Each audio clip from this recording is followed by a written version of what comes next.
Mga kapatid, magandang hapon po sa inyong lahat. Nililinis ko lang itong 500,000 na owner type Jeep ni Kuya Dario Cruz. Kasi po halos natapos ko na lahat ang trabaho dito.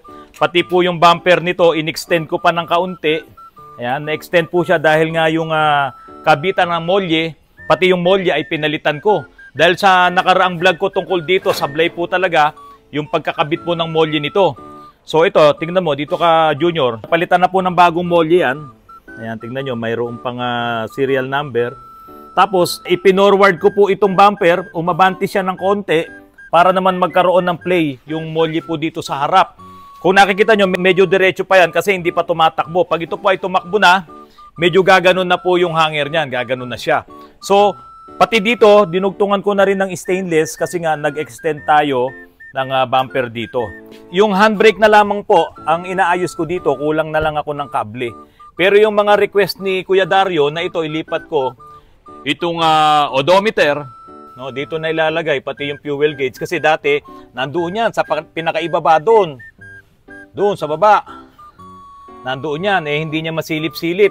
Nakayuko na nga siya, nahihirapan pa siyang makita. So ito, nilipat ko na po ito dito.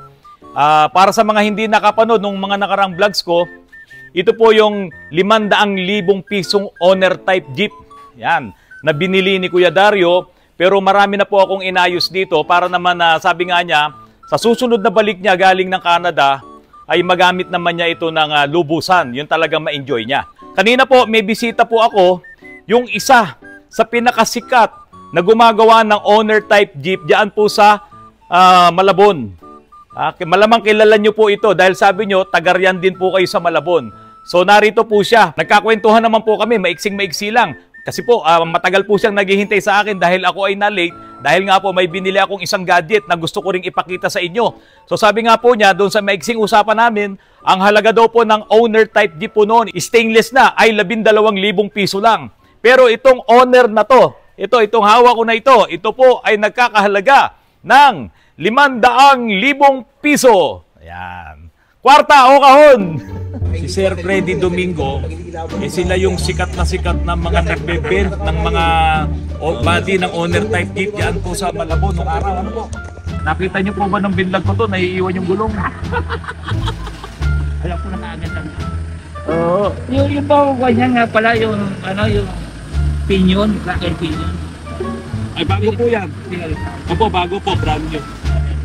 Ay, alisin mo nga yung yung mask mo. Kasi para makikita ko, napakagwapo naman. mas gwapo pala sa apo eh. Oh, ayan, si Tatay. Tay, padala nyo ako nung picture nung ginawa nyo Mercedes-Benz na na in-stainless nyo. Oo, pero ewan ko lang kung wala na yata ako ng mga litrato nun eh. Wala na yung mga litrato. Kasi hindi pa uso ang mga ganun. Oo. Ngayon na lang maraming talagang Biro nyo, sikat na sikat pala kayo sa sa Malabon. Halos lahat ng tao gusto magka-owner nung araw. Oo. Nag-umpisa kami ng nag-umpisa kami ng ang owner nun 12,000 lang hanggang naging iguan. Ang owner po 12,000 lang? 12,000 lang. Ang mura pala ng owner to. Ngayon nako. Wala na akong kwenta ngayon ng kanta kasi wala na yung mga malalaking manufacturer ng yung lubar. Wala na yun. Wala na, lubar, Lumagi, Barcelona. Oo, kapitbahay namin sa Bulacan po dati yun, sa Baliwag. Si Lubar. Opo, si Lubar. Mayaman niya yun. Yun yun iglesia yun Opo, iglesia po yun. Wala na kami, hindi naman. Sige po tay. Opo, salamat. ako'y magmamano sa inyo. Ipa-computer alignment para exact. Mas maganda po kasi pag-computer talaga. 338 kilometers full charge. Sige po, ingat po kayo. Opo. Jaya! Sige sa akin dyan.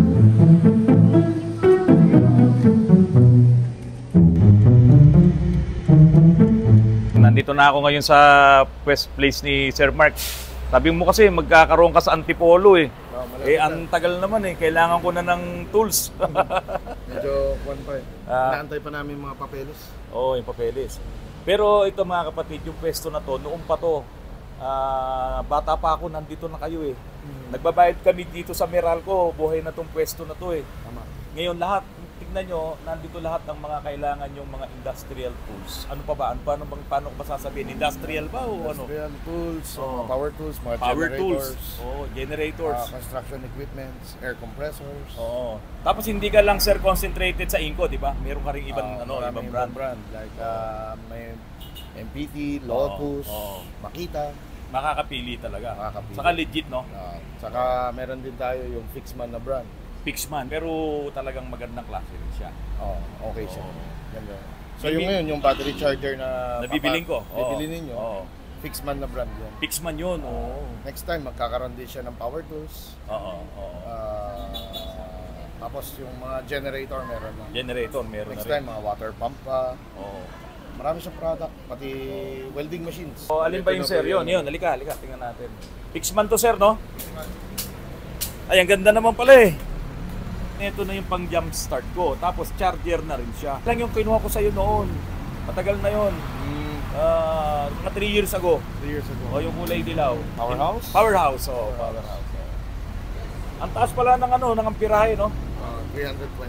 So, 300. Si Sir Mark, ito building nyo to, ano? Tapos may building pa kayo doon, yung masarap na kainan. Ano nga ba yun? Tabi ni Yung Yoshimitsu. Yoshimitsu. Tapos may tabi ni Tapsi ni Vivian. Tapos ni Vivian, saka yung sa PS Bank. PS Bank. Yung Oo. PS Bank mismo yung building. Yung building na yun, kila Sir Mark po yun. Kaya pasyalan nyo rin po yung Yoshimitsu. So mga kapatid, sa mga pangangailangan nyo, mga power tools, mga industrial tools, at syempre, ang importante dito, pag bumili ka ng tools, yung may-ari, tatanungin mo kung ano yung kailangan mo talagang tools. Ang problema kasi, pagpunta mo sa mga mall, sa mga tindahan, ito kasi yung gagawin ko ito yung kailangan ko, hindi nila alam, hindi nila ma-i-offer sa'yo kung ano yung best tools na para sa'yo. Dito, pag pumunta ka rito, kung ano yung pangangailangan mo, yung mismo may-ari, si Sir Mark Tan, ang magsasabi ko ano ang kailangan mong tools. So ito na yung power on niya. Ngayon, pagka kunwari, magcha-charge battery ka for normal charging, ito lang. Dito lang. Pag nag-fast ka, asa mo. Ayun. So, automatic na rin to. Automatic na rin siya. Ganun pa rin. Timer ka pa rin. Timer, oo. 12 volts, saka 24 volts. Sir, pagdating naman sa warranty. Warranty, 3 months warranty. 3 months warranty. Factory defect. Pagka, halimbawa, tapos na yung warranty at nasira, pwede rin pagawa sa inyo. Pwede pa rin. Yan ang importante doon. Ito yung fuse, Extra. Fuse lead. Okay. Magagamit na natin to sa Autoruns. Yan, importante din ang polarity, mga kapatid. Pag magja-jump start kayo, pag nabaliktad nyo polarity, nako, sira mga electronics nyo. Timer. Yan, nag-charge mo. Yun. Kasi naka-off na. Ayun. Okay. Tapos timeran mo lang. Kailangan pa rin, siyempre, basahin yung manual. Oo. Okay na, magbabayad na ako. Pero siyempre, may discount si Autoruns, ha? Thank you po, Sir Mark Tan. Ayan, nasa tapat tayo ng Motorcycle City. Ayan. Dito po sa junction, sa May Cainta. 10 volts, Okay. Tataas ko. Ito, 12 volts na to. Ito ngayon yung fast charging, yung number 6. Pero pag ilagay ko dito sa 1, ayan, bumabasa ng 10 volts lang. So dahan-dahan yun na ikinakarga niya. Kinakargahan niya ng voltahe saka kuryente. Pero kapag ilagay natin sa jump start, ayan, 18 volts. Kaya talaga makaka-start ng makina yan. Ang taas, 18 volts. No? So doon sa charging, huwag mo ilalagay sa start. May lalabas na 18 volts dyan, pero delikado yan para sa electronics ng sasakyan mo. So dito ko ngayon sa slow charging. So magsisimula ka sa 1, 2, 3, 4 hanggang sa ilagay mo sa 6. Ayan na, nag 12 volts na siya. Nagpalit ako ng battery. Ito talaga drain na drain po yung battery na to. So itatry ngayon natin na kargahan. Akala ko noon sira na siya, hindi na nagkakarga. Kasi ginamit ko nga yung mga nabibili ko sa online na charger. Pero ngayon, nagkakarga pa pala siya. So ito po, tignan nyo. Ito pong digital display po na to. Ito po yung ampere ratings. No? Ammeter po ito kung tawagin. Ampere meter. So ngayon, ayan, pataas ng pataas. 32, 33 amperes, 35 amperes. Pataas siya ng pataas. Kasi nga po, talagang discharge na discharge itong battery na ito. Ngayon, nandito tayo sa maximum fast charging current. So, makikita nyo ngayon kung ano yung pinakamataas na current reading po natin, yan ang magcha-charge dito sa battery na ito. So, ayan, nasa 26, 27, so up and down siya. So, mataas talaga yung current na ikinakarga ngayon. Yung number 1 po, ito po yung minimum charging natin. Ayan. So, pag nilagay ko dyan, number 1, minimum charging natin. Tapos, number 2, average charging. Tapos, itong number 3 ay yung maximum charging. So, mabagal pa rin yun. Kasi, yung fast charging ay ito pong 4, 5, 6. So, pagdating sa 4, yan yung minimum fast charging. Tapos, yung 5, average fast charging. Pero current po ito Yung 6, yan yung pinaka-maximum charging current. Fast charging. So, yan, tumaas na yung kuryente natin. So, kapag gusto mo talaga mabilis na kargahan yung baterya mo, dito ka talaga sa 6. Pero ito po, hindi po ito voltahe, huwag kayong malilito Ito po ay current, yung amperes. So, kung 46 yan, mataas na po yan. 47 amperes, mataas yan. So, kailangan, habang yan ay bumababa, napupuno naman, nagkakarga naman yung ating baterya. Ibig sabihin, hindi na malakas yung kuryente na inilalabas ng charger natin kasi napupunta na po dito ngayon sa baterya. I-timer po natin kapag fast charging, i-timer natin 30 minutes. Ayan yung ating timer. Tapos wait nyo po, ayan, na siya, magre-read yan ng amperahe. Pataas ng pataas po yan, 9. Kasi nandito tayo sa maximum fast charging. Dahil yung ating baterya ay talagang totally drained po yan. So ito, expect nyo na yung current, yung ampere ratings na mababasa natin dito ay pataas po yan ng pataas. Ngayon, kung halimbawa po yung inyong baterya ay napupuno na, huwag nyong i-expect yung mataas na ampere reading po dito. Huwag nyo i-expect yun kasi puno na siya. So, ang ibig ko lang sabihin, kapag mababa na, yung nababasa nyo ritong numero, dahil ito ay amperahe, ibig sabihin ay nagkakarga na rin po yung inyong baterya. Pero kung halimbawa, drain talaga yung baterya nyo, ikinabit nyo itong ating charger at talagang walang nag-read na amperahe dito, nasa fast charging kayo, yun ay nagsesenyalis na talagang may problema na yung baterya. Pwedeng may open circuit na po siya sa loob. So ngayon, kargahan muna natin itong Motolite na to na 1SM. Titignan natin kung gaano katagal, 30 minutes yung inilagay nating timer. Titignan natin kung ilang amperes yung matitira dito, yung pagbaba niya, doon sa 30 minutes na charging. Pero ito, pataas pa siya ng pataas. Pinababalutan ko na to kay Glenn. Ito, kanina ko pa hinahanap to Kasi para hindi na magamit itong 24 volts na charging port. Pinapabalutan ko na yan. Pero kung technical kang tao, pwede mong gamitin yan kung halimbawa, dalawang baterya. Ang kakargahan mo, isi-series mo yung connection, negative, positive, tapos itong positive, kabit ulit sa negative dun sa pangalawang battery, tapos yung kabila, positive. So ang mangyari sa'yo, yung dalawang dulo ng terminal ay negative and positive din yon. So pwede mong gamitin yung 24 volts. Dalawang baterya yung kinakargahan mo ng sabay. Pwede po yun. Ngayon, kung talagang marami yung baterya na kakargahan mo, parallel connection ka naman. Pero ang gagamitin mo na ay 12 volts. Dahil bawat isang battery na ganito ay 12 volts. So, battery.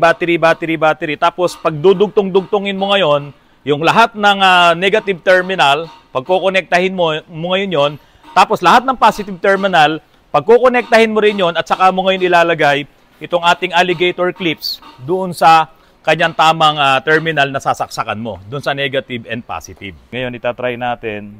Ilagay natin sa 30 minutes yung ating timer. Tapos, dito tayo sa fast charging, sa number 6. Tignan ngayon natin yung magiging reading dito. Okay, nasa 7 na siya. Ito ay pababa ng pababa hanggang sa ma-fully charge siya. No? So, pag nag-0-0 na yan, fully charged na yon. Kasi tignan nyo po sa umpisa, ganito siya. Tayin ko muna. Sa umpisa, mataas muna siya. So ngayon, nasa 5 na. No? So pababa yan. Pag nag-0-0 na yan, fully charged na po yung ating battery. Nakalimutan ko pong isama dito sa nakaraang kong vlog, yung pong Volkswagen na nakita ko po doon sa MIAS, Manila International Auto Show.